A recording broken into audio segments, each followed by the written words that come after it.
Are you still icing your foot, wearing thick, clunky shoes with arch supports? This advice is outdated and will keep you stuck in pain. The old way of treating plantar fasciitis is no longer effective. And because I specialize in PF, I feel like it's my responsibility to make sure I keep my finger on the pulse and share these updates with you. In this video, I want to talk about why plantar fasciitis treatments are stuck in the past and will not produce lasting results. If you've tried it all and still have stabbing heel pain, you're going to love this video. Today, I'm walking you through the old way versus the new way to treat PF and what the latest research and my clinical experience says you should be doing instead. I'm Dr. Angela, and I'm the Plantar Fasciitis Doc, and I'm all about helping you ditch chronic heel pain at home. Now, let's get into it. The first old way is to wear super supportive shoes. The most common advice people are given regarding footwear is to get shoes with more cushioning, more arch support, wear Hoka's or Brooks, and never go barefoot again. Y'all, that's like putting a cast on your foot and then leaving it on forever. Would you do that to a broken arm? Of course not. Once the tissues have healed, you remove the cast and begin to restore strength. The longer you support something unnaturally, the weaker it gets. The new way is to wear functional footwear, shoes that allow your feet to move and adapt, shoes with a wide toe box and zero drop, which is flat from heel to toe, like these: Ultras, Limbs, and Zero shoes. I have an approved shoe list with the shoes that I approve and recommend for PF. Drop the word shoes in the comments and I'll send it your way.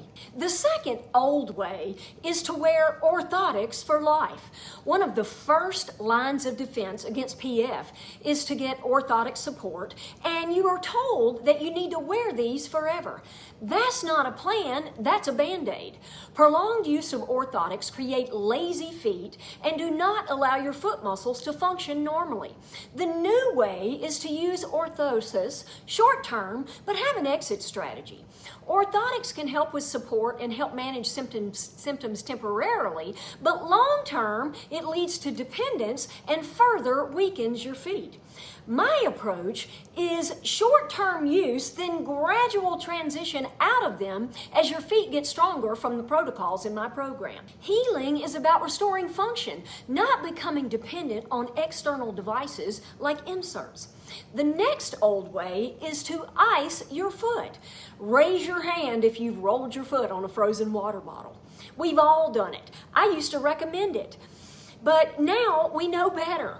New research shows that PF isn't just inflammation, it's a degenerative condition from a repetitive strain. The new way is to use moist heat and movement and use a warm Epsom salt soak or moist heating pad. It stimulates blood flow and encourages healing. Ice slows circulation and delays recovery.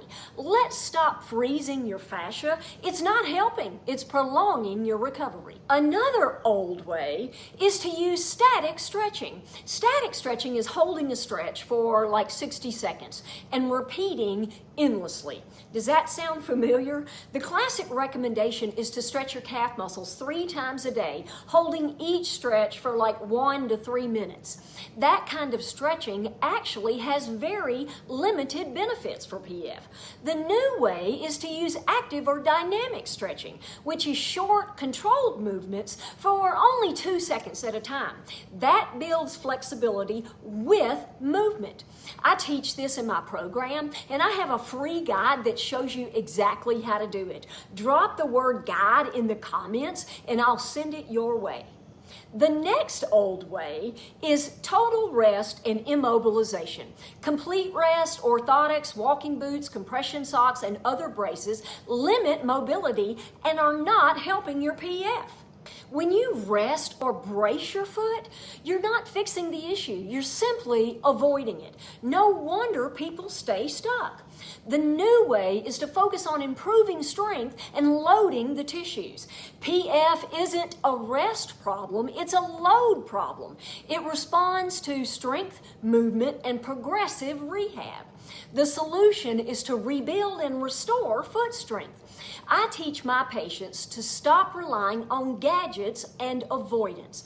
Want to get better? Stop avoiding movement and start rebuilding your foundation, your feet. Another old way is to always wear shoes and never go barefoot. That's a problem because the more you move your foot naturally, the stronger it gets. The new way is to walk barefoot with toe spacers. Barefoot walking is one of the healthiest things you can do for your feet, and it naturally strengthens your foot core. Once your pain starts to diminish, begin barefoot walking with just 10 minutes a day. It's one of the most powerful foot strengthening tools we have. And don't forget toe spacers. They realign the toes and undo the damage from narrow-toed shoes. Your feet were designed to move. Let's help them do that. Your feet aren't broken. You just need a smarter, stronger, better approach. If you're dealing with sharp heel pain with the first steps in the morning, I shot another video with 3 strategies to fix that. Watch that one next.